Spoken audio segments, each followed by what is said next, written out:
चलो यहाँ ध्यान दो। आज हम लोग देखेंगे हिंदी का सब्जेक्टिव क्वेश्चन देखेंगे, ठीक है ना। जो 2019 से पूछा गया है फर्स्ट सेटिंग सेकंड सेटिंग, उसका क्वेश्चन आंसर देखेंगे। और 19 को देखने के बाद अगर टाइम मिलेगा तो 20 वाला भी देख लेंगे, ठीक है ना। लेकिन उससे पहले तुम लोग को बता देते हैं तुम लोग को क्या पढ़ना है, जल्दी जल्दी बता देते हैं। तुम लोग को BBI ऑब्जेक्टिव क्लास 10 का जो है, तो तुम्हें बहुत कम टाइम बचा है, मतलब कितना नहीं बचा है, 4 दिन मानो 17 तारीख को स्टार्ट हो जाएगा, 4 दिन बचा है।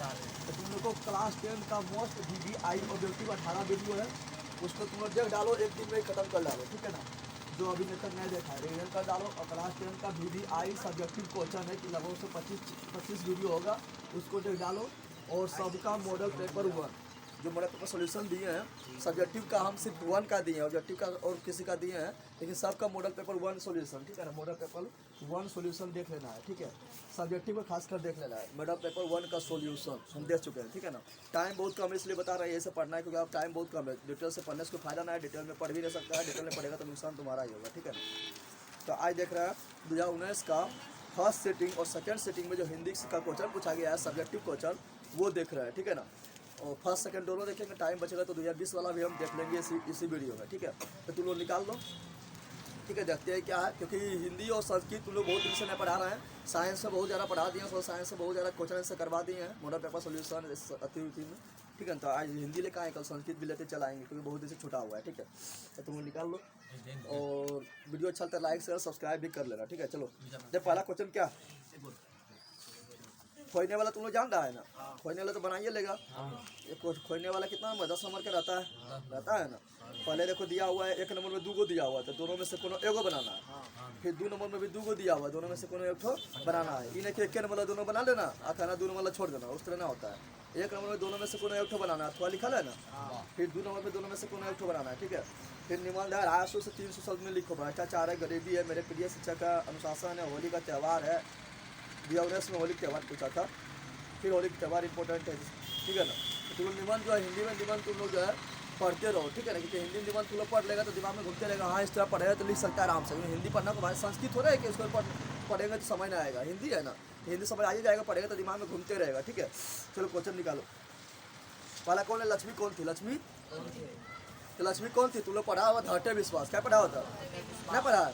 धरते विश्वास जो एक उड़िया कहानी है, उड़िया कहानी है जिसका लेखक कौन है, सातकोरी होता ना है। तो जब लक्ष्मी के बारे में तुम पढ़ा हुआ किसमें, धरते विश्वास में पढ़ा है। तो लक्ष्मी उसमें देखा हुआ तो बहुत गरीब महिला है ना, देखा हुआ बहुत गरीब महिला है, कभी बाढ़ से परेशान रहता है तो कभी सुखाड़ से परेशान रहता है ना होता है। और उसका पति कहाँ काम करता है, कलकत्ता में काम करता है, नहीं करता है। तो वही पर लक्ष्मी कौन है, लक्ष्मी तो लिखेगा लक्ष्मी एक दिन दुखिया महिला है, यानी लक्ष्मी एक दिन दुखिया महिला है, गरीब महिला है। दिन दुखिया ना लिखेगा तो गरीब महिला भी लिख सकता है, ठीक है ना। तो लक्ष्मी एक दिन दुखिया महिला है जिसका पति कलकत्ता में काम करता है, जिसका पति कलकत्ता में काम करता है, ठीक है ना। लेकिन उसके कमाई से घर का खर्च नहीं चल सकता, घर का खर्च नहीं चल पाता, घर का खर्च नहीं चल पाता है, इसलिए लक्ष्मी भी कुछ काम करता है, लक्ष्मी भी कुछ काम करती है, ठीक है ना। इस प्रकार लक्ष्मी एक साहसी, ठीक है ना, लक्ष्मी एक साहसी दृढ़ता एवं लक्ष्मी एक साहसी दृढ़ता एवं मातृत्व के गुण वाली महिला है। तुम लोग देखेगा जब उसमें बाढ़ आता है तो एक बच्चा उसमें देखेगा, तुम कहानी जब पढ़ेगा तो बच्चा मर जाता है, ठीक है ना। तो मरा हुआ बच्चा भी दिखता है कि मतलब वो अपना सीने से लगाता है ना, यानी मातृत्व का गुण भी दिखाता है ना। साहसी दिखाया कि तू अपना भी काम कर रहा है और घर का खर्चा चला रहा है, साहसी भी दिखाया है, दृढ़ता भी दिखाया है, ठीक है ना। और लास्ट में क्या दिखाता है, मातृत्व गुण भी दिखाता है। तो क्या बोलना है लक्ष्मी एक दिन दुखिया महिला, इसका पति कलकत्ता में काम करता है लेकिन उसके खर्चे से घर नहीं चलता, तो अपना भी वह अपने खुद घर के खर्चा चलाने के लिए अपने खुद काम करता है, ठीक है ना। और इस प्रकार लक्ष्मी धीरता साहसी एवं मातृत्व गुण से भरा हुआ महिला है। समझ तुमको आ गया। अब बोलेगा इसका लक्ष्मी के बारे में बोलेगा, लक्ष्मी का चरित्र चित्रण लिखो, चरित्र चित्रण में यही सब लिख देना जो बोले थे, ठीक है ना। कैसा महिला है तो साहसी है, दृढ़ता है, मातृत्व गुण से भरा हुआ है, ठीक है ना। ये सब लिख देना चरित्र चित्रण में, ठीक है। मगम्मा का अपने बहू के साथ किस बात को लेकर विवाद था। तुम लोग को कितना क्वेश्चन पूछता है इसमें 10 क्वेश्चन पूछता है ना, 10 गो एक है 8 गो है ना, हाँ लेकिन अभी तो तुम लोग को 10 को पूछेगा, कितना पूछेगा 10 को, जवाब कितना देना है 5, कितना देना है 5 जवाब देना है। तो तुम लोग को चुन लेना है इसमें, जिसको देखो क्वेश्चन नंबर खो नंबर तो लक्ष्मी कौन थी, इसमें तो तुम लोग को प्रॉब्लम हो सकता था, लेकिन इसमें खो नंबर में कोई प्रॉब्लम नहीं है। मगम्मा नगम्मा नजम्मा कितना बार पढ़ा नहीं पढ़ा। तो बोला मगम्मा का अपने बहू के साथ किस बात को लेकर विवाद था। तो पहले तुम लोग को आंसर देने से पहले तुम लोग 5 क्वेश्चन चुन लेना है कि कौन कौन हम जवाब अच्छा दे सकते हैं, ठीक है ना। मन में देख लेना बोल के हाँ इसको अच्छा है हम जवाब दे सकते हैं, उसको जवाब देना है, ठीक है ना। तो मगम्मा का अपने बहू के साथ किस बात को लेकर विवाद था। तो बताए थे मगम्मा और नगम्मा, मगम्मा था सास और नगम्मा था बहू। ये दोनों विवाद क्या था, तो अधिकार को लेकर, अधिकार को लेकर विवाद था। मगम्मा चाहता था कि हमारा अधिकार चले घर में, और नगम्मा चाहता था कि अधिकार हमारे चले घर में। आए दोनों क्या हुआ, सास बहू में लड़ रहा है, ना लड़ रहा है। तो क्या बोलेगा, बोलेगा मगम्मा को आपका अपने बहू के साथ किस बात को लेकर विवाद था। तो बोलेगा मगम्मा का अपने बहू के साथ घर में अधिकार को लेकर विवाद था, अधिकार को लेकर विवाद था। मगम्मा चाहता था कि घर में बेटा बहू पोता पर मेरा अधिकार रहे, मेरा अधिकार चले, जो कि नगम्मा को पसंद नहीं था, जो कि नगम्मा को पसंद नहीं था। इसी बात को लेकर मगम्मा को नगम्मा अपने बहू से विवाद था।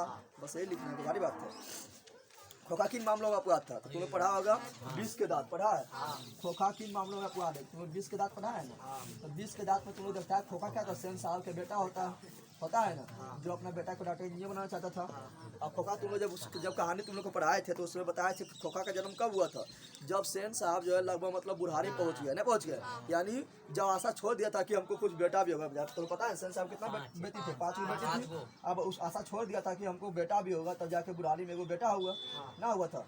यानी खोखा जो है क्या है, खोखा कौन मामले में अपराध हुआ था, जीवन के मामले में भी अपराध हो गया, यानी इसको जब आशा छोड़ दिया था तो जीवन जब सेन साहब का समाप्त होने लगा तब जाके ये जन्म हुआ था, जीवन के मामले में भी अपराध हो गया था। और साथ में कौन मामला में अपराध हुआ था, तो घर में 5 बहन के लिए अलग नियम कानून, सख्त नियम कानून, अनुशासन के साथ 5 बहन था न, हाँ सीमा नैनी आलो से फाली से 5 बहन था न, तो 5 बहन के लिए अलग नियम कानून, 5 बहन के लिए अलग नियम कानून था, सख्त नियम कानून। एक थोड़ा सा ही फरफरा नहीं सकता है, लेकिन इसको खुला सार की तरह छोड़ दिया है। तो घर के नियम के मामले में भी क्या था अपवाद, क्या था, तो क्या लिखना है खोखा जीवन के मामले के साथ साथ घर के नियमों के मामले में भी अपवाद था, बस इतने लिखना है, यार बड़ा नहीं लिखना है, 2 नंबर दिया है, ठीक है ना। अपवाद खाली पूछा तो फालतू में क्या लिखी, टाइम लिखी क्यों पार करेंगे, समझ तो लोग आ गया, बस इतने। चलो अगला, सच्चे भारत के दर्शन कहाँ हो सकते हैं। जब तुमने पढ़ा होगा भारत से हम क्या सीखे हैं, जिसका लेखक मैक्स मुलर है, जो एक भाषण है, क्या है भाषण, उसमें बताया था मैक्स मुलर साहब ने कि सच्चे भारत का दर्शन जो है ग्राम्य जीवन में होता है, कि कहाँ होता है। तो लिखना है यहाँ पे, लिखा सच्चे भारत का दर्शन कहाँ हो सकता है, तो लिखेगा लेखक के अनुसार सच्चे भारत का दर्शन ग्राम्य जीवन में होता है, क्योंकि ग्राम्य जीवन में ही भारत का संस्कृति एवं सभ्यता देखने को मिलता है। शहर में देखने को मिलता है, शहर में संस्कृति सभ्यता देखने को मिलता है, कोई पूजा पाठ हवन गीत गात कुछ नहीं है, शादी में गीत गात कुछ ना होगा, सब फटा पजामा पहना, चौमिन बर्गर पिज्जा खा लेंगे, गाँव में सब मिलेगा, संस्कृति सभ्यता सब मिलता है ना। लिखेगा लेखक के अनुसार सच्चे भारत का दर्शन ग्राम जीवन में देखने को मिलता है, क्योंकि ग्राम जीवन में ही भारत का संस्कृति एवं सभ्यता देखने को मिलता है, ठीक है ना। और ग्राम के लोगों में, गांव के लोगों में ही, ग्राम के लोगों में करुणा, ठीक है ना, करुणा मतलब समझ रहा है, मतलब तुम्हारा मतलब दया होता है, करुणा दया, ठीक है ना, मदद के भावना भरा होता है, ठीक है ना। चलो इसी तरह लिख देना आगे। बहादुर अपने घर से क्यों भागा, सिंपल बात लिखेगा, डायरेक्ट लिखेगा माँ के मारे, इतनी लिखेगा बहादुर अपने घर से क्यों भागा था, लिखेगा एक बार बहादुर ने अपनी माँ के प्रिय भैंस को पीट डाला, जिससे माँ ने बहादुर को उससे दुगना पीट डाला, ले इतना वैसे मार के दुगना पीट डाल के नहीं पीट दिया, जिससे माँ ने बहादुर को दुगना पीट डाला, जिससे बहादुर को माँ के ममता से अपना उसका दिल फट गया, यानी ममता ममता नहीं दिखाया, जिससे बहादुर को माँ से लगाव टूट गया और वह घर छोड़ के 1 2 3 हो गया, 1 2 3 नहीं लिखना है, वो घर छोड़ के भाग गया, बस ये लिखना है, इसरार करना है गदा। सिंपल याद रखना है, तुम भैंसा मार दिया, जब भैंसा तुम मारा तो तुम्हारा घर आया तो मैया तुमको लती डंगा दिया, तो बोला हो मैया अच्छा ना होगा, 1 2 3 हो गया, समझ गया ना। इस तरह बना के लिखना है, इस सब कहानी सब ऐड करना है। परहित के लिए ढेर धारण कौन करता है, तो तुम लोग घनानंद में पढ़ा होगा, मोहम्मद आसिम नील वर्षो, ठीक है ना, इसमें पढ़ा होगा। तो परहित के लिए परहित के लिए धारण करता है बादल, परहित यानी दूसरे के हित के लिए, दूसरे को सुख सुविधा पहुंचाने के लिए, दूसरे को मदद करने के लिए, दूसरे को सुख सुविधा पहुंचाने के लिए जो देह धारण करता है बादल, कौन करता है? बादल देह धारण करके फिर बरस जाता है, फिर हम लोग को लाभ पहुंचता है ना। तो वही बोल रहा है कि परहित के लिए देह धारण कौन करता है? तो लिखना है कवि के अनुसार, कवि के अनुसार, या लिख सकता है कवि घनानंद के अनुसार, इस तरह भी लिख सकता है कवि के अनुसार, कवि के अनुसार परहित के लिए देह धारण बादल करता है, बादल वर्षा के जल को संग्रह कर वह पृथ्वी पर बरसाता है, जिससे पृथ्वी के लोगों के जीवन में सुख सुविधा प्रदान होता है, ठीक है ना। इस प्रकार परहित के लिए देह धारण बादल करता है। ये सब रटना थोड़े, ये सब अपने हो जाएगा। वाणी का बीच के समान हो जाता है। तो तुमने पढ़ा होगा राम नाम मृत्यु जग जन्मा, जो नर दुख में दुख नहीं माने, गुरु नानक देव के अनुसार। तो पढ़ा है ना, लिखा है कभी गुरु नानक देव के अनुसार। अगर तुम अथी लिखता है ना, क्या बोलता है, कभी लेखक के नाम भी लिख के अगर आंसर देगा तो अच्छा हो जाता है, ठीक है। जानता है कि हाँ ये सब इसके बारे में सबको इसको पता है, कहाँ कौन बोला है, ठीक है ना। पढ़ा है ना, गुरु नानक बोला है, लिखा कभी गुरु नानक के अनुसार, कभी गुरु नानक के अनुसार। बोला वाणी का बीच के समान होता है, लिखेगा कभी गुरु नानक के अनुसार, कभी गुरु नानक के अनुसार। देखिए यहाँ पर राम नाम के बिना, पढ़ा है ना, राम नाम के बिना वाणी 20 के समान हो जाता है, नहीं पढ़ा है। लिखा है कभी गुरु नानक के अनुसार राम नाम के बिना वाणी 20 के समान हो जाता है। बस हो गया। तो हाथ थोड़े था, तुम्हें पढ़ेगा तो अपने पता चलेगा। पर फिर बोल रहा है क्या, देखो यहाँ पर 5 अंक का तुम लोग को नहीं पूछेगा, वो पूछ दिया क्या 6 नंबर ने पूछ दिया क्या 5 नंबर का नहीं पूछ दिया, लेकिन 5 नंबर का तुम लोग को नहीं पूछेगा, क्योंकि तुम लोग को 10 क्वेश्चन रहेगा, 10 क्वेश्चन रहेगा, उसी 10 क्वेश्चन में तुम लोग का रहेगा 2-2 नंबर का 5 रहेगा ना, इस तरह पूछेगा, ठीक है ना। लेकिन यहाँ पूछ ले, हाँ 5 नंबर का वो पूछेगा तुमको, ये बोला क्या पूछेगा, तो पूछता है तुमको अर्थ स्पष्ट करे, ठीक है। लेकिन इसमें बोला एक उत्तर दो, एक उत्तर, तो कोनो एक उत्तर दे तुम लोग, ठीक है ना। ऐसा तुमको 2 को पूछेगा, लेकिन कोनो एक उत्तर देना है, कोनो एक उत्तर तुम लोग को भी 2 को रहेगा, ठीक है ना। 2 को रहेगा तुम लोग का भी, व्याख्या करे रहेगा, इस तरह पूछेगा तुम लोग का 2 को रहेगा, और क्या करना है, उत्तर देना है, उत्तर देना है। कौन उत्तर देना है? तुम लोग परंपरा के ज्ञान किसके लिए सबसे अधिक आवश्यक है, तुमको बार-बार पढ़ा होगा, पढ़ा नहीं तो तुम लोग जो अर्थ स्पष्ट करें, बचाना है नदियों को नाला हो जाने से, हवा को धुआं हो जाने से, खाने को जहर हो जाने, जिसका तुम लोग व्याख्या कर दे। तो लिया गया कहाँ से? लिया गया है तुम्हारा एक वृक्ष की हत्या से, लिया गया है, तो इसका व्याख्या कर या उपराला लिख दे। परंपरा का ज्ञान किनके लिए सबसे अधिक आवश्यक है और क्यों, इला लिख दे। तो क्या लिखा है? तुम्हें पढ़ा होगा, परंपरा का ज्ञान नहीं पढ़ा होगा। परंपरा का ज्ञान उसके लिए किसके लिए सबसे आवश्यक है? हाँ तो पढ़ा परंपरा का ज्ञान, परंपरा का ज्ञान उनके लिए आवश्यक है जो साहित्य में युग परिवर्तन करना चाहता है, नहीं पढ़ा होगा। तुम लोग नहीं पढ़ा है? परंपरा का ज्ञान उनके लिए आवश्यक है जो साहित्य में युग परिवर्तन करना चाहता है एवं क्रांतिकारी साहित्य की रचना करना चाहता है, तो वही बोला परंपरा ज्ञान किससे आवश्यक है, क्यों? क्रांतिकारी साहित्य की रचना करना चाहता है, उनके लिए परंपरा का ज्ञान आवश्यक है। परंपरा का ज्ञान क्या है? आवश्यक है। समझ में आ गया? और बोल रहा है क्यों, क्या बोल रहा है? तो तुमने पढ़ा है ना, निकाल देखो यहाँ पर क्या है, परंपरा का मूल्यांकन निकालेगा। तुम लोग को जो बताए हैं, तुम लोग रिविजन कर रहा है, रिविजन तुम लोग कर रहा है घर में।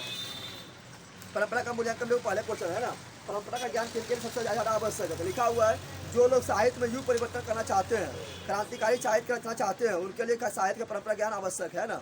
क्योंकि में क्या लिखा हुआ है? लिखा हुआ साहित्य की परंपरा से प्रगतिशील आलोचना का ज्ञान होता है, यानी साहित्य का ज्ञान क्यों आवश्यक है? तो क्योंकि साहित्य की परंपरा से प्रगतिशील आलोचना का ज्ञान होता है, जिससे साहित्य की धारा को मोड़ कर नए प्रगतिशील साहित्य का निर्माण किया जा सकता है, ठीक है ना।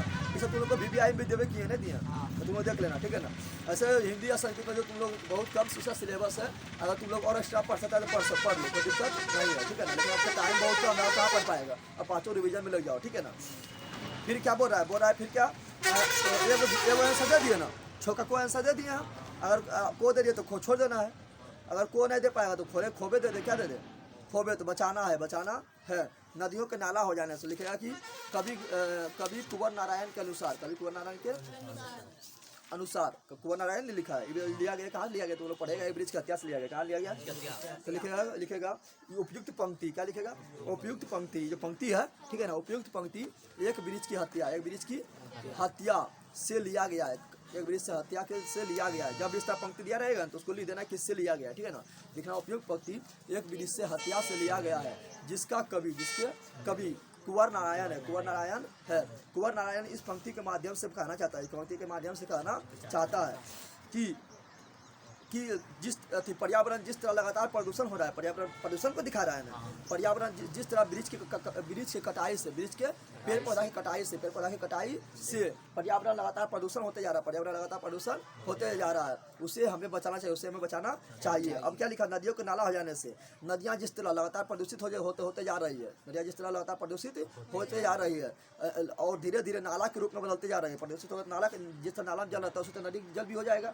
ना, और धीरे धीरे नाला के रूप में बदलते जा रहा है, उससे हमें प्रदूषण होने से बचाना है। हवा को धुआं हो जाने से, अब हवा स्वच्छ होना चाहिए क्योंकि हम लोग हवा लेते हैं, अब धुआं तो खराब होता है, और हवा धीरे धीरे धुआं कैसे बन जाएगा, क्या बन जाएगा, जितना कारखाना से जितना फैक्ट्री रूप से धुआं निकल रहा है और हवा मिलते जाएगा तो क्या होगा, हवा क्या हो जाएगा, धुआं समान हो जाएगा, तो इससे बचाना क्या, हवा, ठीक है ना, तो फिर लिखना है क्या, हवा को धुआं हो जाने से, हवा लगातार प्रदूषित होते जा रहा है, हवा लगातार कारखाना से निकलने वाला धुआं से प्रदूषित होते जा रहा है, तो हवा को भी हमको धुआं हो जाने से बचाना है, और खाने को जहर हो जाने से, हम लोग इतना खाना भोजन में क्या डाल रहे हैं, यूरिया पोटाश DAP इतना खाद का पदार्थ प्रयोग नहीं करते हैं, खाली मसाला प्रयोग करते हैं, इससे क्या है, खाना भी उतना दम नहीं रहता है, तो खाने को जहर हो जाने से बचाना है, ये सब व्याख्या कर देना है, समझ तो आ गया, इसी तरह व्याख्या करना है, ठीक है ना। तो चलो D18 का फर्स्ट सेटिंग हो गया, सेकंड सेटिंग में देख लो क्या है,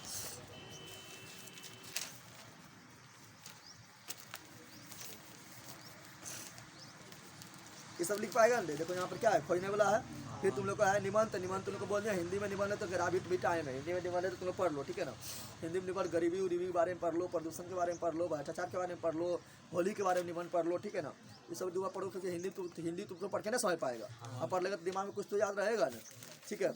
उसके बाद देखो यहाँ पर क्या बोल रहा है, पैसे के लिए अपने पिता के पास एक पत्र लिखने नहीं आता तुम लोग, तो पूछो पिताजी नहीं जानते लिखने, तो लिख देगा पत्र, ठीक है ना। या बोल रहा है प्रदूषण की समस्या को केंद्र में रखते हुए दो मित्रों के बीच समान लिखे, तो इसमें तुम समान लिखने में तुम लोग को दिक्कत होगा क्योंकि समान तुम लोग कभी लिखते आया है ना, तो पत्र भी लिख देगा, नहीं लिख देगा, तो एक तुम लोग का निबंध, एक तुम लोग को पत्र लिख देगा ना, तो निबंध लिखना है, क्या लिखना है, सॉरी निबंध लिख देना है, तो पत्र लिख देना है, क्या लिख देना है, पैसे के लिए अपना पिताजी पत्र नहीं लिख पाएगा, बच्चे से नहीं लिख रहा है, तो जब पिताजी साझा पन्ना नहीं लिखते आ रहा है, नहीं लिख पाएगा, थोड़ा अच्छा लिखना है, झकास लिखना है, ठीक है ना। चलो पहुँचो यहाँ पर, तुम लोग को 10 क्वेश्चन रहेगा, उसमें कितना क्वेश्चन जवाब देना है, 5, कितना देना है, 5 जवाब देना है, ठीक है। रगम्पा कौन था, रगम्पा वह मंगम्मा से क्या कहता था, ये तो 10 वक्त तुम लोग पढ़ाए थे, रगम्पा कहता था गाँव का लंपट एवं जुआरी था, नहीं था, अरे गाँव के बदमाश था, गाँव का क्या था, बदमाश था, नशेड़ी था, जुआरी था, गंजेरी था, सब था, ठीक है ना। लिखा लगम्पा कौन था, तो लगम्पा गांव के लंपट एवं जुआरी था, वह मगम्मा को अकेला पाकर मगम्मा से धन प्राप्त करना चाहता था, साथ ही साथ इज्जत भी लूटना चाहता था, बस इतने लिख देगा, समझ लो आ गया, कोई दिक्कत है, चलो तो बन गया, इसमें कोई भारी बात थोड़े है, 2 नंबर क्या है, सीता अपने घर में क्यों घुटन महसूस कर रही थी, सिंपल बात है, सीता जब से विधवा हो गई थी, सीता विधवा हो गई थी, सीता जब से विधवा हो गई थी, ठीक है ना, तो उसे घर में बेटे एवं बहू ने दो रोटी के लिए ताना मारते रहते थे, ताना न मारा था, तुम लोग पढ़ा होगा, सीता धरती कब तक घूमेगी, जो एक राजस्थानी कहानी है, पढ़ा है तुम लोग, उस दिन सीता बारे में बोले, सीता मतलब न समझना कि राम की पत्नी सीता और राम की पत्नी सीता ना है, ठीक है ना, जिसको रावण ने अपहरण कर लिया तो उबलना है, ठीक है ना। लिखेगा क्या, सीता जब विधवा हो गई थी, जब विधवा नहीं था तो उसका पति कमाता होगा, तो सीता को कोई दिक्कत ना है, अब विधवा हो गए थे, बोला सीता कमेबे नहीं कर रहे थे, घर ताना मारने लगा, तो वही बोला सीता अपने घर में कोई घुटन महसूस कर रही थी। लिखेगा सीता जब विधवा हो गई थी, तो वह अपने बहू एवं बेटे के नियर में उपेक्षित हो गया, बहू एवं बेटा उसको उतना वैल्यू नहीं देता था, उपेक्षित हो गया, ठीक है ना, और उसे मात्र दो रोटी के लिए तरह तरह के ताना सुनना पड़ता था, ठीक है ना। इसलिए सीता अपने ही घरों में घुटन महसूस करती थी, बस हो गया। लेखक ने नया सिकंदर किसे कहा और क्यों, लेखक ने न्याय सिकंदर किसे कहा और क्यों? लेखक ने न्याय सिकंदर किसे कहा और क्यों? तो लेखक कौन? तो ये लिया गया तो भारत से हम क्या सीखे? भारत से हम क्या सीखे? तो लिखेगा लेखक के अनुसार, लेखक के अनुसार नया सिकंदर उसे कहा गया जो भारत क्या है, जो भारत आने वाले हैं, जो भारत आने वाले हैं, जो भारत आने वाले हैं, चाहे वो जो भारत आने वाले हैं, चाहे वो अन्वेषक हो या पर्यटक, अन्वेषक तो समझ रहे खोज करने वाला, चाहे वो अन्वेषक हो या पर्यटक मतलब घूमने वाला या अधिकारी हो। जब हम लोग उस समय अंग्रेज के गुलाम थे, अधिकारी लोग के जो आता था ब्रिटेन से आता था ना, तो चाहे वो अन्वेषक हो यानी खोज करने वाला हो या पर्यटक हो यानी घूमने वाला हो या अधिकारी हो, उसे क्या कहा? भारत का नया सिकंदर, भारत का नया सिकंदर। क्योंकि मैक्स मुलर ने कहा था कि भारत में अभी भी तुम लोग के लिए ज्ञान से भरा हुआ है। चाहे तुम कोई भी क्षेत्र में जाओ, ठीक है ना, भारत में तुम लोग वहाँ पर जाके खोज करो, घूमो फिरो, ठीक है ना, वहाँ पर तुम लोग के लिए बहुत सारा तुम लोग के लिए प्रकृति सुविधा उपलब्ध है, ठीक है ना। भारत को समझने के लिए, पढ़ने के लिए तुम लोग के लिए बहुत सारा वहाँ पर पर्याप्त संसाधन उपलब्ध है, ठीक है ना। इसलिए तुम लोग वहाँ पर जाओ और खोज करो, ठीक है। तो वही बोल रहा है क्या लेखक ने नया सिकंदर किसे कहा और क्यों कहा? तो लिखेगा लेखक के अनुसार भारत आने वाले पर्यटक, अन्वेषकों, अधिकारियों को नया सिकंदर कहा। क्योंकि अभी भी भारत में इन लोगों के खोज के लिए प्रयोग के लिए भारत में पर्याप्त संसाधन उपलब्ध है। इसलिए लेखक ने इन लोगों को नया सिकंदर कहा। बस हो गया। नाखून बढ़ने का प्रश्न लेखक के सामने कैसे उपस्थित हुआ? तुम लोग को पहले क्या करना है? पहले 5 को चुन लेना है कि हमको यही बनाना है, बना देना है। नाखून बढ़ने का प्रश्न लेखक के सामने कैसे उपस्थित हुआ? हजारों होता है ना, बजा होता है, ये तुम लोग को रखना है क्या? लिखेगा ये लिखा गया कि नाखून क्यों बढ़ता है, 1050 लिखा है। लिखेगा नाखून क्यों बढ़ता है, यह प्रश्न लेखक के सामने उसकी छोटी बेटी के पूछने के कारण उपस्थित हुआ। ये तो कितना बात तुम लोग को बताए थे, जिससे लेखक क्या हुआ? असमंजस में पड़ गया, कि बात बोले, सोचते कहानी लिख दिया, नाखून क्यों बढ़ता है, नहीं लिख दिया। अगला, बहादुर ने लेखक का घर छोड़कर क्यों भागा? तो ऐसे तुमने आंसर दे देगा, ना देगा, नहीं दे पाएगा, नहीं दे पाएगा तो, ठीक है ना। तो बोल रहा है बहादुर ने लेखक का घर क्यों छोड़ दिया? तो लिखेगा बहादुर ने लेखक का घर क्यों छोड़ा? क्योंकि लेखक के घर में पहले क्या कहता था, उसका लेखक का जो बेटवा था वो पहले उसको डांटे जाता था, फिर लेखक का जो पत्नी है वो डांटने लगा। फिर एक दिन क्या हुआ, लेखक भी डांट दिया, लेखक कभी नहीं डांटा था, ठीक है ना, लेकिन एक दिन लेखक भी डांट दिया था और चोली का भी इल्जाम उसके रिश्तेदार लगा दिया था। कितना बर्दाश्त करेगा? चल हट, घर छोड़ के भाग जाइए, घर छोड़ के भाग गया। क्या हुआ? तो लिखेगा लेखक के घर बहादुर ने लेखक का घर क्यों छोड़ दिया? लिखेगा बहादुर ने लेखक का घर इसलिए छोड़ा चूँकि पहले उसका बेटा एवं पत्नी डांटा करती थी, लेकिन एक दिन उसके रिश्तेदार ने आकर उस पर चोरी का इल्जाम लगा दिया था तथा लेखक ने भी एक दिन उसे डांट दिया था। जो लेखक कभी उसे नहीं डांटा था, ठीक है ना, लेखक कभी नहीं डांटा था, लेकिन लेखक ने भी उसे एक दिन डांट दिया, जिससे बहादुर का दिल दुख गया। क्या हुआ? दिल दुख गया, ठीक है, और वह लेखक के घर छोड़कर 1 2 3 हो गया, यानी भाग गया। क्या हुआ? भाग गया, ठीक है। अगला है भारत माता का ह्रास भी राहु ग्रसित क्यों दिखाई पड़ती है? भारत माता का ह्रास भी राहु ग्रसित क्यों दिखाई पड़ती है, ठीक है ना। इसमें भी भारत माता से क्वेश्चन था कि जो हम पहले बता रहे थे उसमें चतुर्वन अथिया 18 की फसल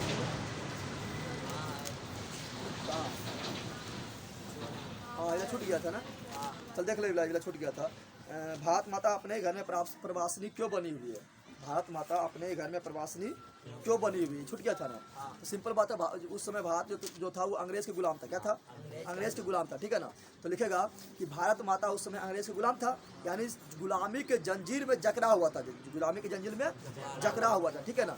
और यहाँ के लोगों को लिखना है कि भारत माता अपने घर में प्रवासिनी क्यों बनी? तो लिखना कवि के अनुसार भारत माता गुलामी के जंजीर में जकड़ा हुआ था, क्योंकि अंग्रेज हम लोग गुलाम बना हुआ था, तो गुलामी के जंजीर में जकड़ा हुआ था। यहाँ के भारत माता के पुत्र, अरे जो भारत में रहने वाला क्या है, भारत माता का संतान कहलाएगा। तो यहाँ के भारत माता के संतान का स्थिति काफ़ी दयनीय थी। जो भारत माता देखकर भी कुछ नहीं कर पा रहा था, अतः भारत माता अपने ही घर में प्रवासिनी बनकर रह रहा था, प्रवासी बनकर रह रहा था। यानी ऐसे नहीं लग रहा हम लोग प्रवासी है, लेकिन उन लोग लग रहा है भारत में अपना घर की तरह। हम लोग यहाँ क्या है, लेकिन हम लोग को प्रवासी की तरह लग रहा है कि हम लोग को कोई अधिकार नहीं था ना। इस प्रकार भारत माता अपने ही घर में प्रवासिनी बना हुआ है या बना हुआ था। समझ आ गया तुम लोग को? समझ आ गया क्या लिखना है? लिखना है भारत माता गुलामी की जंजीर में जकड़ा हुआ है, गुलामी की जंजीर में जकड़ा हुआ है, और उनके संतानों को, उनके संतान यानी भारत माता के लोग को, उनके संतानों का स्थिति काफ़ी दयनीय है, जिसे भारत माता देखकर भी कुछ नहीं कर पा रहे, जिससे भारत माता देखकर भी कुछ नहीं कर पा रहे थे। इस प्रकार भारत माता अपने ही घर में प्रवासिनी बनी हुई थी। बस हो गया, समझ में आया? यहाँ पर भी है, सफेद से दी है ना, वही सब देख रहे थे। ये सब लिखना को भारी बात है, आर करना भी नहीं है, समझना है सब, ठीक है ना? ऐसे जितना बता रहे ऐसे क्वेश्चन आना फिक्स है, नहीं देखा सब अच्छा क्वेश्चन है ना। अगला बात है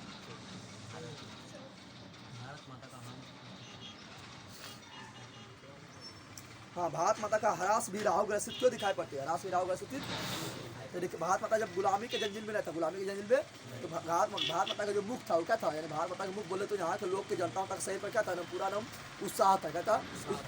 उत्साह था, चमकाहट था। चमकाहट समझ रहा है? तुम तो किसी का गुलाम नहीं रहेगा, ठीक है ना? तुम्हारा क्या रहेगा? तुम्हारा मन हमेशा खुशी रहेगा, उत्साह से भरा रहेगा, चेहरा हमेशा चमकते रहेगा। लेकिन जब तुमको गुलाम बना लेगा, क्या करेगा?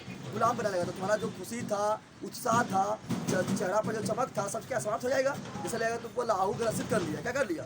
जैसे नहीं लगेगा। राहु में तो क्या राहु होता है, ग्रह ना होता है, राहु केतु ना होता है, ठीक है ना? जो क्या करता है, राहु केतु आ जाने पर तुम्हारा जिंदगी को तबाह कर देता है। उसी प्रकार लगता है कि जिससे राहु ग्रसित कर, क्या राहु ग्रसित कर दिया। तो वही बोल रहा है क्या, भारत माता का ह्रास भी राहु ग्रसित क्यों दिखाई पड़ती है? तो लिखा है भारत माता का मुख पहले काफ़ी खुशी, उत्साह एवं चमकीले थे। लेकिन जब भारत माता समझ रहा है, भारत के बारे में बोल रहा है, भारत माता गुलाम हो गए, अंग्रेजों के गुलाम हो गए, तो धीरे धीरे भारत माता के मुख से, भारत माता का मुख मतलब समझ रहा है, यहाँ के लोगों के शरीर के चेहरा से, समझ रहा है ना? तो भारत माता के मुख से, भारत के माता से के मुख से उत्साह, खुशी और चमकाहट सभी गायब हो गया। जैसे लग रहा है कि भारत माता का ह्रास भी राहु ग्रसित दिखाई देने लगा। बस यही लिखना है, समझ तो आ गया। अगला, कवि अपने आंसुओं को कहाँ पहुँचाना चाहता है, क्यों? लिया गया अति सुदो समय का मार्ग है, और मोहम्मद आसुनी ले बसो, जिसका कवि कौन है? घराना कौन है? वहाँ से लिया गया है, ठीक है ना? इसमें कवि जो है अपना आंसू बादल को बोल रहा है। तुम्हें बताया था ना, परहित के लिए दे धारण कौन करता है? बादल करता है। बादल बोलता है कि जिस तरह तुम पानी के ऊपर खींच लिया है ना, और बादल और पानी खींचने के बाद बादल क्या होता है? जगह दूसरी जगह जाता है, बरस जाता है। उसी प्रकार का कवि बोल रहा है, क्या कवि घरानंद बोल रहा है कि मेरा भी आंसू को तुम बादल अपना अवशोषित कर लो, और मेरा भी आंसू तुम पहुंचा दो कहाँ पर? तो मेरा जिससे हम प्रेम करते हैं, सुजान के घर पहुंचा दो। कहाँ पहुंचा दो? सुजान के घर पहुंचा दो। कौन बोल रहा है? तो बोल रहा है कवि। क्या बोल रहा है? कवि बोल रहा है। किसको बोल रहा है? बादल को। क्या बोल रहा है? तो वही बोल रहा है कवि कहाँ अपने आंसू को पहुंचाना चाहता है और क्यों? लिखा है कवि अपने प्रेयसी सुजान के लिए, प्रेयसी सुजान जिससे वो प्रेम करता है, प्रेयसी सुजान के लिए विरह वेदना प्रकट करता है, और बादल से कहता है, बादल से अपने प्रेम आंसू यानी प्रेम का जो उसका आंसू है, और प्रेम में का आंसू नहीं रहेगा। इन्हें कि जो मारे दो थप्पड़ मार दिए, कान रहा है, बोला ये आंसू पहुँचा रही नहीं, प्रेम वाला आंसू प्रेम आंसुओं को पहुँचाने के लिए कहता है। बादल को कहता है कि हमारे जो प्रेम आंसू उसको तो आप पहुँचा दीजिए। कहाँ पहुँचा दीजिए? तो जिससे हम प्रेम करते हैं, ठीक है ना? प्रेम आंसुओं को पहुँचाने के लिए कहता है। वह अपने आंसुओं को सुजान के आंगन में, बादल कहाँ बसेगा? आंगन में बसेगा। सुजान के आंगन में पहुँचाने के बाद करता है, क्योंकि वह उसकी याद में व्यथित हो रहा है। उसका याद में क्या छपटा रहा है, तो उसके याद में व्यथित हो रहा है, और अपनी व्यथा के आंसुओं के लिए प्रेषित के आंगन में प्रेषित को बिगाड़ना चाहता है, कि पता चले उसको भी कि हम तो आज में कहना पहियो, रोबो पहियो, ठीक है ना? कल वैलेंटाइन डे हो, इसलिए कहना पहियो, ठीक है ना? कल है कि परसों वैलेंटाइन डे है, ठीक है ना? इसलिए तो याद में हम तड़पा पहियो, इसलिए हम आंसू पहुँचा दे, कोई पता चले कि हम तो आज में तड़पा पहियो, ठीक है ना? समझ तो आ गया। अगला है हरि रस से कवि का अभिप्राय क्या है? हरि रस से कवि का अभिप्राय, हरि रस मतलब क्या हुआ? भक्ति कीर्तन, यानी भगवान के भक्ति करना। और किसका भक्ति कर रहा है? राम नाम का कर रहा है। तो बोल रहा हरि रस से कवि का अभिप्राय क्या है? तो लिखा है कवि राम नाम की महिमा, राम नाम मृत्यु जग जन्मा न में है ना, इस कवि का अधिक नाम क्या है? एक नंबर जो तुम्हारा कविता उसका नाम है राम नाम बिरथु जग जग, है ना। तो हरि रस मतलब हुआ कि राम नाम का गुणगान करना, ठीक है ना। कवि बता रहा है कौन? गुरु नानक देव, ठीक है ना।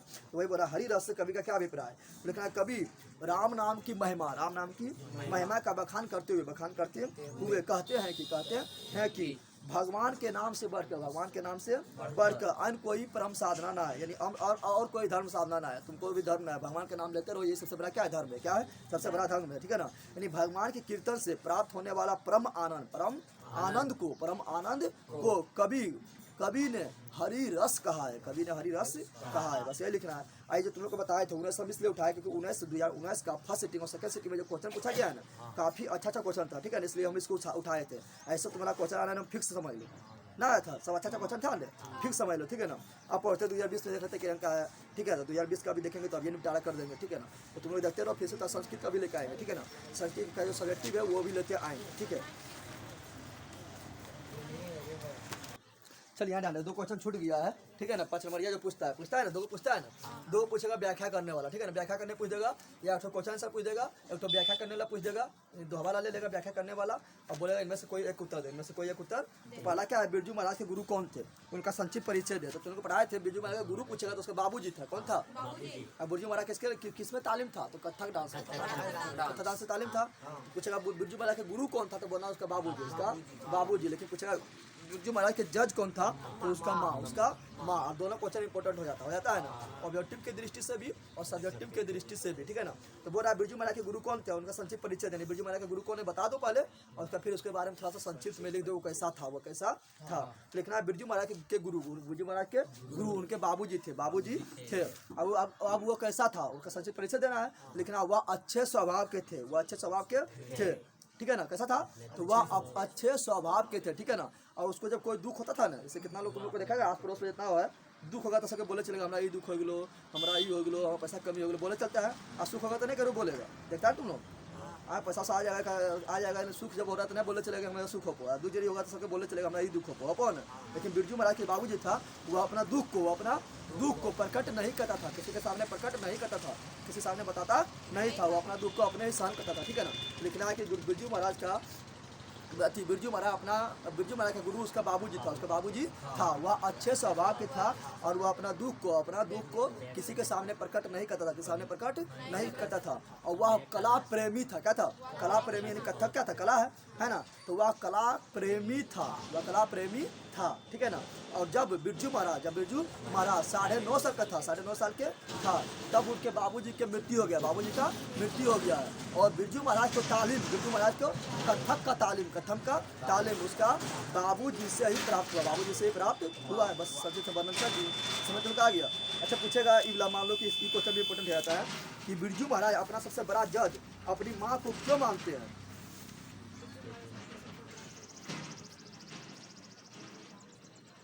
बता, पूछेगा बिरजू महाराज अपना सबसे बड़ा जज अपनी माँ को क्यों मानते हैं, या बिरजू महाराज अपना सबसे बड़ा जज किसको मानते हैं? इस तरह भी पूछ सकता है। तो लिखेगा किसको मानते हैं, तो लिखना है कि बिरजू महाराज अपना सबसे बड़ा जज अपनी माँ को मानते हैं। अब क्यों? तो लिखना है क्योंकि जब बिरजू महाराज सनातन थोड़े लगेगा क्या, क्योंकि जब बिरजू महाराज नाचते थे तब उसके माँ उसके नाच को देखते थे, और कहाँ कमी है उसे पहचान कर बिरजू महाराज को बताते थे, और उसमें भी अपने बाबूजी की तरह तालीम लाना चाहते थे। इसलिए बिरजू महाराज अपना सबसे बड़ा जज माँ को मानते थे और गुरु बाबूजी को। दोनों इंपॉर्टेंट हो गया ना, हो गया। अगला क्या बोल रहा था? अगला तुम लोग को दिया गया है भारत माता ग्रामवासिनी। क्या है अगला? है तुम लोग को भारत माता ग्रामवासिनी, खेतों में फैला है श्यामल, धूल भरा मैला सा आंचल। बोल रहा है इसका व्याख्या करो, व्याख्या करो बोल रहा है ना। तुम लोग को व्याख्या में तो ऐसा करना, व्याख्या को समझ रहा है कि मतलब इसके बारे में लिखना है। इस 3 को लाइनें जो लिखल है इससे तुम क्या समझ रहा है, इसके बारे में लिखना है। तो पहले तुम लोग को बताया था जब भी बोलेगा व्याख्या करना लिखना है प्रस्तुत पाठ, जो प्रस्तुति मिला है, ठीक है ना। प्रस्तुत पंक्ति कहाँ से लिया गया है? तो सुमित्रानंद के द्वारा लिखना है। प्रस्तुत पंक्ति सुमित्रानंद पंत के द्वारा रचित भारत माता से लिया गया है, ना लिया गया है, अरे वैसे लिया गया है। तो जब भारत माता जब पढ़ेगा तो शुरू में देखेगा यही लाइन यहाँ शुरू है, स्टार्ट ना है ना। तो लिखेगा प्रस्तुत पाठ सुमित्रानंद पंत के द्वारा रचित भारत माता कविता से लिया गया है, कविता से लिया गया है। अब बोल रहा है कि इसका तुम व्याख्या करो, इन्हें भावार्थ लिखो। क्या लिखो? इसका भाव का अर्थ क्या है, तीनों के भाव का अर्थ क्या है लिखना है। इनके माध्यम से, इन पंक्तियों के माध्यम से कवि बताना चाहते हैं, देखो भारत माता ग्रामवासिनी कि कवि बताना चाहता है कि भारत माता जो है ना गांव में निवास करती है। अरे भारत माता ग्रामवासिनी, इसका मतलब क्या हुआ कि कवि बताना चाहते हैं कि भारत माता गांवों में निवास करती है, भारत माता गांवों में निवास करती है। पहला लाइन को व्याख्या कर दिए ना। दूसरा तुम को डायरेक्ट क्वेश्चन पूछा, भारत माता कहाँ निवास करती है, बोला गाँवों में, समझ तुम कहा गया ना। दूसरा लाइन का व्याख्या करो। खेतों में फैला है श्यामल, खेतों में फैला है श्यामल, धूल भरा मैला सा आंचल, ठीक है ना। लेकिन जब भारत माता पर अंग्रेज का अधिकार हो गया, अंग्रेज का क्या हुआ, अधिकार हो गया, तो क्या हुआ, जो खेत में जो हरियाली था तो क्या हुआ, श्यामल हो गया। क्या हो गया? श्यामल। तो समझ रहा, हरियाली धीरे समाप्त हो गया। हरियाली मत बोले तो यानी जिस प्रकार पहले भारत माता ने गाँव में निवास करते थे, पूरा चारों तरफ हरियाली था, खुशी था, उमंग था, उत्साह था। जब अंग्रेज को अधिकार करते धीरे धीरे क्या हुआ, श्यामल हो गया। क्या हो गया लिखना है, क्या तो लिखना है क्या, गाँवों में बसने वाली भारत माता गुलामी की जंजीर में जकड़ कर श्यामल धूल दूसरित न बोल रहा है, धूल भरा मैला सा न बोल रहा है, श्यामल धूल दूसरित हो गया और भारत माता का आचर गुलामी के कारण मैला हो गया। गुलामी के कारण क्या हो गया, मैला हो गया। यानी जिस तरह पहले चमक दमक था उस तरह नहीं रहा है। यानी जिस प्रकार यहाँ के जनता के शरीर पर पहले चमक दमक था लेकिन अब गुलाम बन गया तो उसका चमक दमक नहीं रहा, यानी मैला सा आंचल हो गया। वह अपनी दिन लिख देना है, ठीक है ना। इस तो छोड़ देना, डायरेक्ट लिखना है कि इस पंक्ति से यही भावार्थ निकलता है। बस हो गया, सर तुमका आया समझ। आप हो जाओ 2020 में देखते हैं, अगर ज़्यादा टाइम ना हुआ होगा तो 2020 वाला भी बता देंगे क्या पूछा। चलो यहाँ ध्यान दो, 2020 का फर्स्ट सिटिंग निकालो, वो भी देख लेते हैं। 2020 का फर्स्ट सिटिंग, ठीक है ना। अभी 38 मिनट हुआ है, टाइम अभी है, ठीक है ना। तो क्या बोल रहा है, भीमराव अम्बेडकर ने किस विडंबना के बात करता है। 2020 का फर्स्ट सिटिंग निकालो, उसका देख रहे हैं, ठीक है ना। तुम लोग पहले तुमको पढ़ा होगा। तो डॉक्टर भीमराव अम्बेडकर ने किस विडंबना का बात करता है, तुम्हें पढ़ा होगा। तो डॉक्टर भीमराव अम्बेडकर ने क्या कहा, तो आधुनिक युग में भी जातिवाद पोषक का तत्व का कमी नहीं होना। आधुनिक यानी अभी का युग, पहले था तो चलो कोई दिक्कत नहीं था, लेकिन अभी मानव इतना पढ़ भी लिख लिया है, थोड़ा साक्षर हो गया है। लेकिन आधुनिक युग में भी जातिवाद पोषक के तत्व का कमी नहीं होना, जाति को बढ़ावा देना, ठीक है। जातिवाद पोषक तत्व की कमी नहीं होना और इस पोषक को बढ़ावा देना, इस पोषक को बढ़ावा देने वाले तत्व को, ठीक है ना। तो वही बोला गया है कि डॉक्टर भीमराव क्या बोल रहा है, भीमराव अम्बेडकर ने किस विडंबना का बात करता है। तो लिखना है कि आधुनिक युग में भी जातिवाद पोषक का कमी नहीं होना, जातिवाद पोषक का कमी नहीं होना, ठीक है ना। तो लिखना है आधुनिक युग में भी जातिवाद पोषक का को कमी नहीं होना, इस पोषक को बढ़ावा देना, डॉक्टर भीमराव अम्बेडकर की दृष्टि से डॉक्टर भीमराव अम्बेडकर की दृष्टि से क्या है, तो विडंबना का बात है। क्या विडंबना की बात है। प्राचीन काल में तो चलो ठीक था, उसमें मानव ने पढ़ा लिखा रहता, लेकिन अभी काल में जो पढ़ लिख लिया तो अभी इसको बढ़ावा दे रहा है, जातिवाद पोषक तत्व को बढ़ावा दे रहा है। यही क्या विडंबना की बात क्या है। लेकिन इसके बारे में एक और क्वेश्चन बनता है कि क्या बोलता है, जातिवाद श्रम विभाजन का स्वाभाविक रूप क्यों नहीं कहा जा सकता है, कुछ बनता है। तो क्या बोलेंगे, क्योंकि बोलेंगे कि जाति के आधार पर श्रम का विभाजन कर देना। श्रम तो समझ रहा है, तुमको ये जाति है तो तुमको यह जाति, ब्राह्मण है तुम पूजा करो, सोनार है तो तुम सोना काम करो, बढ़ई है तो तुम बढ़ई काम करो, ठीक है ना, धोबी है तो तुम धोबी काम करो। तो ये जाति के आधार पर श्रम का विभाजन कर देना स्वाभाविक रूप क्यों कहना जा सकता है, क्योंकि यह मनुष्य के रुचि पर आधारित ना है। उसका ना चाह रहा हम दूसरा काम करेंगे, ठीक है ना। तो हम जैसे माली है तो माली का काम नहीं करना चाह रहा है, पढ़ लिख के कुछ बड़ा आदमी बने, तो उसको जाति के आधार पर करेगा ना, तुम यही काम करते, उसको रुचि पर आधारित नहीं है ना। तो लिखना है क्योंकि यह उसके रुचि पर आधारित नहीं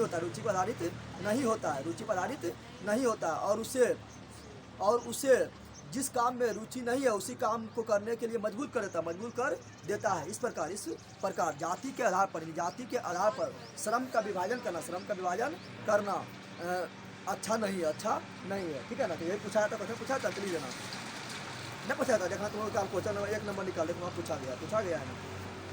दोनों क्वेश्चन इंपॉर्टेंट है इसलिए बता दिए साथ में। यहाँ नहीं पूछा गया है भीमराव अम्बेडकर किस विडम्बना की बात करते हैं, तो बताइए दिए हैं कि आधुनिक युग में भी जातिवाद का पोषण होना, जातिवाद का पोषण होना और इसके पोषक की कमी नहीं होना, इसके पोषक की कमी नहीं होना और इस तरह की प्रथा को बढ़ावा देना। आधुनिक युग में भी जातिवाद का पोषण होना और इस प्रथा की कमी नहीं होना और इस प्रथा को जो बढ़ावा दे रहा है, इस प्रथा को जो बढ़ावा दे रहा है, इसी विचार को डॉक्टर भीमराव अम्बेडकर ने विडम्बना के बाद कहा। फिर देखो दूसरा नंबर क्वेश्चन है, जाति प्रथा को स्वाभाविक विभाजन क्यों नहीं माना जा सकता, बताए थे भारतीय समाज में जाति प्रथा श्रम विभाजन का स्वाभाविक रूप क्यों कहा थी, लिखा हुआ सब स्वाभाविक रूप तो नहीं कहा जा सकता। क्यों नहीं कहा जा सकता, तो क्योंकि यह मनुष्य की रुचि पर आधारित नहीं है, मनुष्य की रुचि पर आधारित नहीं है। इससे मनुष्य की निजी क्षमता का विचार करें, मनुष्य कौन सी चाह रहा है बनना, कौन सी चाह रहा है, कौन सी काम करना चाह रहा है, उसको विचार किए बिना तुमको बोल देगा जाती है तो तुमको यह काम कर, ठीक है ना। तो यही लिखा हुआ है कि इससे मनुष्य की निजी क्षमता का विचार किए हुए बिना उसका पेशा निर्धारित कर दिया जाता है कि तुमको यही काम करना पड़ेगा, तो अच्छा नहीं है। ये सब रटना थोड़ा ऐसे हो जाएगा ना, हो जाएगा। तो देखो क्वेश्चन नंबर कितना है, धर्मों की दृष्टि से भारत का क्या महत्व है, तो लिखना है धर्मों की दृष्टि से भारत का बहुत बड़ा महत्व है ना। लगभग सभी धर्म का उद्भव कहाँ हुआ, भारत से हुआ है और ये कहाँ से लिया गया है, भारत से हम क्या सीखे, यानी मैक्स मुलर के द्वारा लिया गया, ठीक है ना। तो लिखेगा धर्मों की दृष्टि से भारत का प्राचीन काल से ही महत्व है ना, रामायण महाभारत ऐसे क्या है, प्राचीन काल से चलते ना आ रहा है ना। लिखेगा धर्मों के दृष्टि से भारत का महत्व प्राचीन काल से ही है, ठीक है ना। फिर लिखेगा लगभग सभी धर्मों का विकास भारत में हुआ है, जैसे वैदिक धर्म, जैन धर्म, हिंदू धर्म, बौद्ध धर्म, ठीक है ना, जरथुस्त्र धर्म आदि धर्मों का विकास भारत में हुआ है और अभी भी नए मतांतर एवं धर्म का विकास भारत में होते रहता है। इस प्रकार धर्मों के दृष्टि से भारत का अहम योगदान है। यह पूछ रहा है, बोला कि धर्मों की दृष्टि के भारत का क्या महत्व है, इस प्रकार धर्मों की दृष्टि से भारत का एक विशिष्ट महत्व है। लिख देगा, समझ तो क्या लिखना है कि भारत का प्राचीन काल से ही धर्म के दृष्टि से भारत का महत्व है। यहाँ लगभग सभी धर्मों का विकास हुआ है, जैसे वैदिक धर्म, जैन धर्म, बौद्ध धर्म, जरथुस्त्र धर्म इत्यादि कर देना, इत्यादि, ठीक है ना। और अभी भी यानी वर्तमान समय में भी नए मतांतर एवं धर्मों का खोज होते रहता है। इस प्रकार भारत सभी धर्मों का जन्मभूमि है। इस प्रकार भारत धर्मों के दृष्टि से काफी महत्वपूर्ण है। बस यही लिखना है। अगला मनुष्य बार नाखून क्यों काटता है, बताइए कि तुम लोग को न बताया। लिखना है कि पहले मनुष्य एवं जानवर लगभग समान था। जिस प्रकार जानवर खाली खाता होता है, नोच नाच होता है, पहले मनुष्य जब आदि मानव था चलो नोच खाता था, लेकिन लिखना है पहले मनुष्य एवं जानवर में लगभग समानता था। लेकिन जैसे संस्कृति, सभ्यता एवं शरीर का विकास हुआ, मतलब शरीर थोड़ा बदलना शुरू हुआ, शरीर का विकास हुआ, वैसे मानव अपना विकास करते गया और अपने आप को पशु से अलग करते गया और फिर नया हथियार का खोज कर नाखून को हथियार के रूप में प्रयोग करना बंद कर दिया है, ठीक है, बंद कर दिया है, ठीक है। और नया हथियार का प्रयोग करने लगा और नाखून को सजने संवारने के रूप में प्रयोग करने लगा। लेकिन नाखून किसका है, दिखा रहा है कि तुम पशु का अवशेष बचा हुआ है। अरे पशु भी पहले नोचता था, आदमी भी उसको नोच रहा था ना, तो अब नोचने काम तो नहीं कर रहा आदमी, तो क्या कर रहा है, तो पहले तो नाखून क्या अभी भी बढ़ रहा है ना, तो नाखून क्या है, पशु वृत्ति का पहचान है, लिखना है। लेकिन नाखून का बढ़ना मनुष्य को बताता है कि तुम वही पशु के समान हो, ठीक है ना। इसलिए मनुष्य अपने आप को पशु के गुण से अलग करने के लिए नाखून को बार काटते रहता है। समझ लो, आ गया। क्या लिखना है? लिखना है पहले मनुष्य एवं जानवर लगभग समान थे, लेकिन जैसे जैसे संस्कृति और सभ्यता का विकास होते गया, मनुष्य का विकास होते गया, तो मनुष्य धीरे धीरे नया हथियार बनाने लगा और नाखून का उपयोग बंद कर दिया और उसे सजने संवारने के रूप में प्रयोग करने लगा। तुम लोग देखता है ना, अभी तुम लोग लगेगा तो कितने देखेगा अंगुलिया लगेगा तो 3-4 कलर से लग लेता है, एक ही नाखून में 3-4 कलर से लग लेता है ना, तो सजने संवारने के रूप में प्रयोग करने लगा। लेकिन नाखून उसको याद दिलाते रहता है, लेकिन नाखून मनुष्य को याद दिलाते रहता है कि तुम वही पशु हो। तो यह इसी से मनुष्य अलग होने के लिए, यानी पशु गुण को मनुष्य छिपाने के लिए नाखून को बार बार काटते रहता है। बस यही लिखना है, इसे खाली समझना है, समझ के लिखना है, ठीक है ना। जब इसे तुम क्वेश्चन लिखेगा ना, जब इसे तुम क्वेश्चन लिखेगा तो वहाँ पर तुम लोग मना में सोच लेना कि हमको ये लिखना है, ठीक है ना। अपने बोल पाते कि मन आप सोच कर लिख देना, टाइम को भी ख्याल रखना है, ठीक है ना। अगला है लंपा कौन था, बतावे किए थे ना, बताए थे। लंपा क्या था? लंपा गाँव का लंपट एवं जुआरी था, यह था। और फिर आगे लिखना है तो लिख सकता है कि वह मगमा को अकेला पाकर उससे धन एवं इज्जत लूटना चाहता था। बस ये लिख देना है। चलो अगला, माँ मांगू को अस्पताल में क्यों नहीं भर्ती कराना चाहता था, तुम को ऐसे लिख देगा, नहीं लिख देगा, लिखेगा कि माँ, लिखना है माँ को अस्पताल बोल रहा है ना, माँ को अस्पताल की स्थिति पता था, माँ अस्पताल की तुलना गौशाला से करता था। वह कहता था कि जब हम माँ होकर इनकी सेवा नहीं कर पाते हैं तो ये अस्पताल वाले इनकी सेवा क्या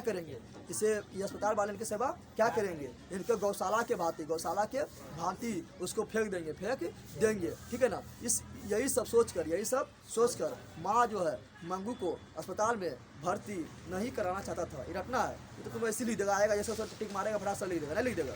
चलो अगला क्या है, कभी अपने जीवन में क्या क्या बनने की संभावना व्यक्त करता था। लिया गया क्या, लौट कर आऊँगा ना, लिया गया जिनानंद दास लौट कर आऊँगा फिर। और कहाँ लौटने के बाद करता है तो अपना मातृभूमि कहाँ, तो बंगाल में। कहाँ पर? बंगाल में लौटने के बाद पढ़ता है, तो वहाँ पर जब पढ़ेगा उसमें लिखेगा कभी अपने मातृभूमि के प्रेम से विहल होकर वह क्या क्या बनने के बाद करता है, तो चिड़िया, कौवा, हंस, क्या बोल रहा है, चिड़िया, कौवा, हंस, सारस इत्यादि बनने का बात करता है, ठीक है ना। पढ़ेगा तुम लोग को मिल जाएगा। तो वही बोल रहा है कि कभी अगले जन्म में क्या क्या बनने की संभावना व्यक्त करता है। लिखा कभी अपने मातृभूमि के प्रेम से विहल होकर वह अगले जन्म में कौवा, चिड़िया, कौवा और क्या बोले थे, चिड़िया, कौवा, हंस, सारस इत्यादि बनने का बात करते हैं, ठीक है ना। चलो अगला, तुम लोग बनने की बात करता है, वो करता है। चलो अगला क्या, अक्षर ज्ञान शीर्षक कविता में को का विवरण स्पष्ट करें। इससे को का विवरण, तो जब तुम लोग पढ़ेगा अक्षर ज्ञान लिखा गया अनामिका के द्वारा लिखा गया, तो इसमें लिखेगा कि यह अनामिका द्वारा रचित अक्षर ज्ञान के माध्यम से बच्चा का प्रारंभिक शिक्षा के बारे में बताया गया। प्रारंभिक शिक्षा है जो कोखो लिखना सीखना शुरू करता है, तो प्रारंभिक शिक्षा के बारे में बताया गया। प्रारंभिक शिक्षा के बारे में बताया गया है कि किस प्रकार जब बच्चा प्रारंभिक शिक्षा प्रयोग करता है तो उसको सीखना कितना चुनौतीपूर्ण कार्य होता है। वो सीखने में लगा देता है 1 महीना पकड़ेगा, नहीं लगाता है, तो कितना चुनौतीपूर्ण कार्य होता है। तो वो क्या करेगा, को लिखने की कोशिश कर रहा है कि इसके अंदर लिखे, लेकिन लिखेगा तो हो जाएगा इसके बाहर, ऐसे हो जाएगा, मतलब उसको अटमेंट करेगा, चौखटवा मरता है। बच्चा तुम देखना, सिल्टा इतना बड़ा रहेगा तब उसको सिल्टा में लिखने की कोशिश करेगा तो बड़ा हो जाएगा, ना जाएगा सिल्टे बड़ा हो जाएगा, तो जितना बड़ा जगह रहेगा उसको भी पार कर देगा, नहीं कर देगा। तो दिखाएगा तो उसमें बच्चा के आरंभिक शिक्षा को दिखाते हुए बताता है कि जब बच्चा को लिखने का प्रयास करते हैं, जब बच्चा चौखट में को लिखने का प्रयास करते हैं, तो चौखट भी छोटा पड़ जाता है। इस प्रकार बच्चा का प्रारंभिक शिक्षा प्राप्त करने में किया गया चुनौतीपूर्ण कार्य को दिखाता है। समझ का यही लिखना है कि अक्षर ज्ञान क्या लिखना बता रहा है, अक्षर ज्ञान के द्वारा अनामिका बच्चे के प्रारंभिक शिक्षा को सीखते समय उसके द्वारा चुनौतीपूर्ण कार्य को दिखाया गया, चुनौतीपूर्ण कार्य को दिखाया गया। जब बच्चा को लिखने का प्रयास करता है, को लिखने का प्रयास करता है, तो वो उसका चौखटे में आता है, वो उसका चौखट से बाहर रहता है, तो उसका चौखट से बाहर हो जाता है। और इस प्रकार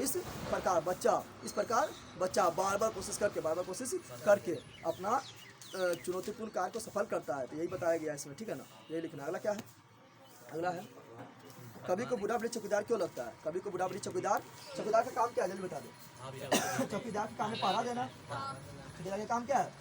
पहरा देना। चौकीदार का काम है पहरा देना, और पहरा देख के तुम्हारा चोर उड़ से रक्षा करना, घर उड़ के ना है। तो बूढ़ा वृक्ष तो तुम लोग देखेगा तो लिया गया वृक्ष की हत्या से न जानवर उठा जा पटक देंगे तो तुम वृक्ष की हत्या हो जाएगा। अभी तो कुछ दिन के बाद सब पढ़ेगा एक लेल की हत्या। क्या बोल रहे हैं? कवि को बूढ़ा वृक्ष चौकीदार क्यों लगता है? बूढ़ा वृक्ष चौकीदार क्यों लगता है? लिखना है कवि को बूढ़ा वृक्ष चौकीदार इसलिए लगता है क्योंकि कवि के घर के सामने बूढ़ा वृक्ष चौकीदार की तरह खड़ा है। और जिस प्रकार चौकीदार पहरा देता है ना, चौकीदार पहरा करके हमें रक्षा प्रदान करता है, उसी प्रकार बूढ़ा वृक्ष यानी उसी प्रकार वृक्ष जो है हमें हमारी संस्कृति, सभ्यता एवं पर्यावरण की रक्षा करता है। पर्यावरण की रक्षा नहीं करता, पर्यावरण को शुद्ध करता है।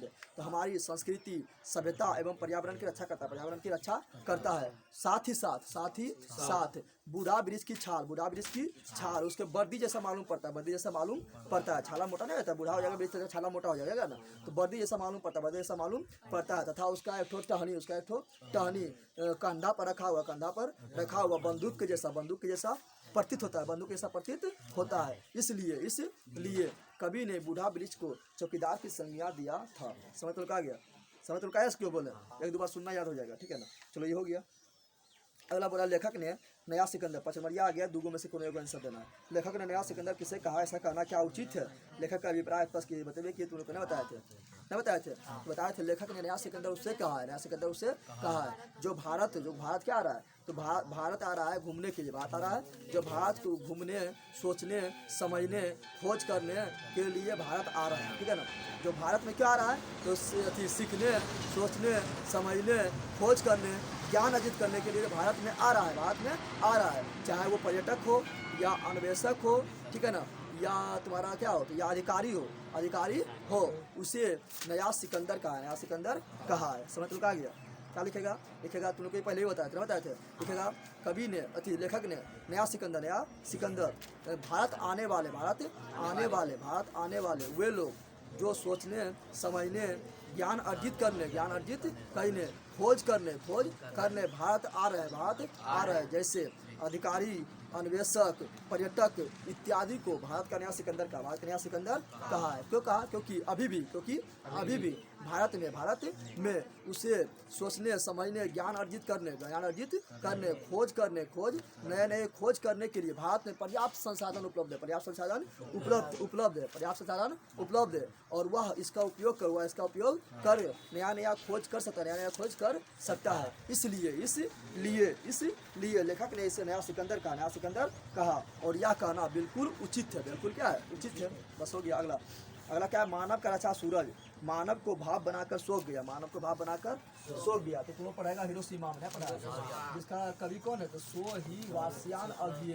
सचिदानंद हीरानंद वासियान अज्ञेय। तो इसमें जब तुम लोग पढ़ेगा तो इसमें तुम लोग को बताए थे क्या? इसमें तुम लोग को बताए थे कि किस प्रकार मतलब अमेरिका जब परमाणु द्वितीय विश्व युद्ध हो रहा था तो अमेरिका जब परमाणु बम बना दिया था, तो परमाणु बम जो था वो जाके क्या कहता है, हिरोशिमा पर पटक दिया था। 6 अगस्त 1945 को हिरोशिमा पर पटका था, और 9 अगस्त 1945 को जापान के नागासाकी पर, यानी हिरोशिमा और नागासाकी दोनों जापान के साथ था, दोनों पर पटक दिया। दोनों पर क्या किया? पटक दिया। तो उसको वही वाला देखा है। वही क्या देखा है? ये कवि जो है, अज्ञेय जो है, वो उस विनाश को देखा था कि किस प्रकार जो मनुष्य अपना सूरज बनाया था। अरे जो परमाणु बम बनाया कौन बनाया? मनुष्य ने बनाया था। तो मनुष्य जो अपना परमाणु बम बनाया है वो किस प्रकार मनुष्य को ही भाव बना दिया। जब पटक दिया तो क्या हुआ? मनुष्य को क्या हुआ? खत्म हो गया। तो मनुष्य को ही किस प्रकार भाव बनाकर सोख गया, उसी बारे में बताया गया, ठीक है। तो उसी बारे भाव अर्थ स्पष्ट करो। क्या बोल रहा है? मानव का रचा सूरज यानी परमाणु बम, मानव का रचा सूरज यानी परमाणु बम यानी एटम बम, ठीक है ना। मानव को भाव बनाकर सोख गया, व्याख्या कर लिखना है। कवि प्रस्तुत प्रस्तुत पंक्ति हिरोशिमा, ठीक है ना, प्रस्तुत पंक्ति अज्ञेय के द्वारा प्रस्तुत पंक्ति कभी अज्ञेय के द्वारा रचित हिरोशिमा से लिया गया है। जब तुम लोगों को पंक्ति ले रहेगा तो इसका लिख देना होगा कहाँ से लिया गया, ठीक है ना, इसका लिखना है। तो प्रस्तुत पंक्ति कभी अज्ञेय के द्वारा हिरोशिमा से रचित कविता से लिया गया है। इसके माध्यम से कभी कहना चाहता है कि जिस प्रकार आधुनिक युग में मानव में हथियार बनाने का हौर लगल है। ये देश देखेगा तो बम बना लिया, वो देश देखेगा तो बम बना लिया, ये हथियार बना लिया, सब देश अपने हथियार बनाने लगल है। तो जिस प्रकार आधुनिक युग में हथियार बनाने का हौर लगा है, ठीक है ना, हौर लगा है। यह मनुष्य को विनाश के कारागार पर ले जा सकता है। इसी को बताते हुए कभी कहता है कि जिस प्रकार अमेरिका ने खुद के द्वारा बनाया गया परमाणु बम जापान के हिरोशिमा एवं नागासाकी पर पटक देने से जिस प्रकार वहाँ पर विनाश हुआ, वह देखते हुए कभी कहते हैं कि यह मनुष्य का बनाया हुआ सूरज, मनुष्य ने बनाया हुआ सूरज मनुष्य को ही भाप बनाकर उसे सोख लिया और मनुष्य को का अस्तित्व समाप्त कर दिया, ठीक है ना।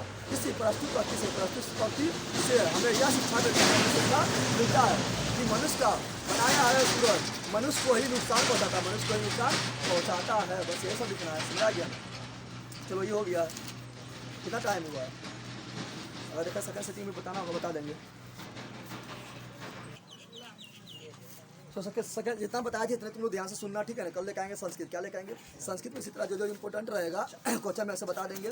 सेकंड सेटिंग तुम लोग की किताब दे लेना है, इसलिए तुम बता देता अभी छूट गया, ठीक है ना। इतना ही रखो, अच्छा पढ़ो, 4 दिन टाइम बचा हुआ है, ठीक है। जाओ लाइक शेयर सब्सक्राइब भी करना, ठीक है। मिलते हैं नेक्स्ट वीडियो में।